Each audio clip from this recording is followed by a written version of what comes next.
अपने समीप है और जो दीपावली का पर्व है ये 5 दिवसीय होता है। कितने दिन का होता है? 5 दिवसीय, यानी कि 5 दिन का होता है। उसमें मैं संक्षेप में आपको बताना चाहूंगा फटाफट।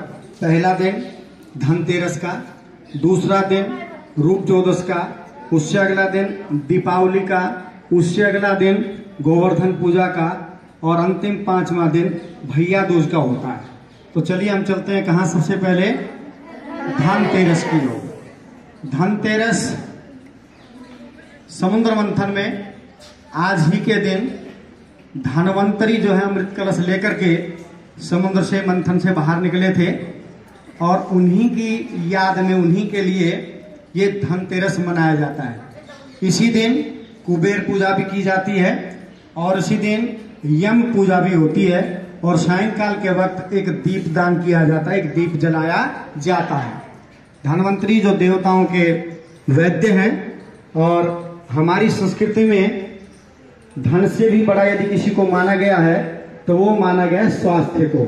इसीलिए कहते हैं पहला सुख निरोगी काया, दूसरा सुख घर में हो माया। माया का नंबर दूसरे नंबर पर है, धन का नंबर दूसरे नंबर पर है। सबसे पहले किसका नंबर है? स्वास्थ्य का। तो अपने स्वास्थ्य के प्रति विशेष ध्यान रखें। तो धनवंतरी पूजा होती है, यम पूजा होती है और इसी दिन विशेष रूप से कुबेर की भी पूजा होती है। लोग सोना, चांदी या बर्तन इत्यादि खरीदते हैं और वो जिसकी जैसी क्षमता होती है उसके अनुसार वो बाजार से खरीदारी करता है। इसी दिन अनेकानेक अन्य खरीदारी भी की जाती हैं। जमीन जायदाद है या अन्य कुछ गाड़ियां हैं, स्कूटर हैं, 2 व्हीलर 4 व्हीलर इत्यादि भी इसी दिन खरीदने की प्रथा है और बाजारों में काफी चहल पहल होती है धनतेरस के दिन। इसके बाद अगला दिन आता है चतुर्दशी का, जिसको नरक चतुर्दशी भी कहा जाता है। नरक चतुर्दशी का अर्थ है एक नरकासुर नाम का राक्षस था जिसने 16,100 राजकुमारियों को कैद में रखा हुआ था। तो उस नरकासुर को मार करके भगवान कृष्ण ने उन सबको आजाद किया था और उसके बाद उनको कहा था कि वो जहां भी जाना चाहें अपने स्थान पर चले जाएं।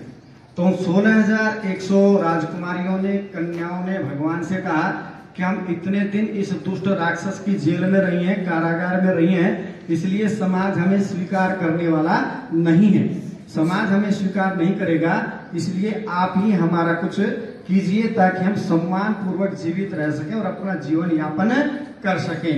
तो भगवान कृष्ण ने उन 16,100 कन्याओं से स्वयं विवाह किया था और कुल मिला के भगवान की जो रानियां कितनी, 16,108 8 महारानियां थी, जिनमें से सबसे प्रमुख जो पटरानी थी वो रानी रुक्मणी थी, आप सभी जानते हैं।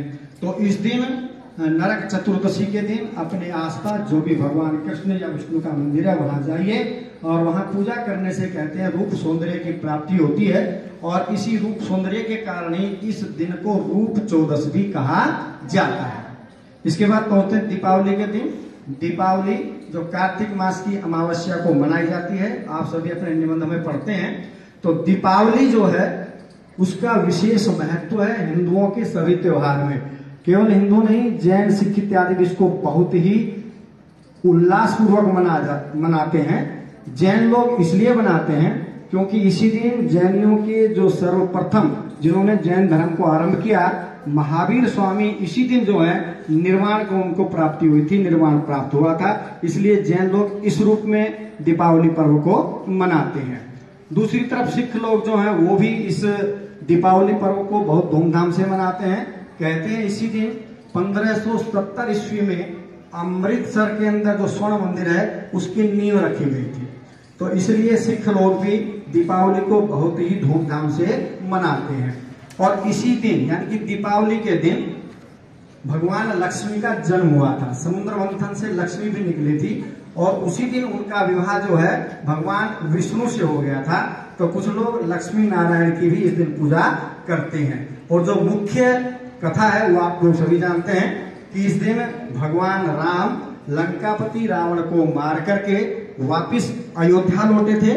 तो उनके आने की खुशी में अयोध्या वासियों ने पूरी अयोध्या को, अपने घरों को साफ करके दीप जलाए थे, दीपावली की थी, जिससे अमावस्या की काली रात में प्रकाश ही प्रकाश चारों ओर फैल गया था। वैसे भी जो दीपक है वो प्रकाश है, प्रकाश का सीधा सीधा ज्ञान होता है। लिखा हुआ है आपके सामने, तमसो मां ज्योतिर्गमय। तो अंधकार को नष्ट करके प्रकाश करने वाला दीपक जो है ये भी हमें बताता है कि ज्ञान पर ज्ञान की विजय हुई। तो इस दिन रामचंद्र जी अयोध्या वापस लौटे थे। इस खुशी में भी सभी अयोध्या वासियों ने दीपक जला करके उनका स्वागत सत्कार किया था। और दीपावली एक ऐसा पर्व है जो कई दिन पहले जिससे लोग अपने घरों की सफाई करते हैं। और सफाई करना एक ऐसा है क्योंकि सफाई जहां होती है वहीं पर लक्ष्मी विराजमान होती है।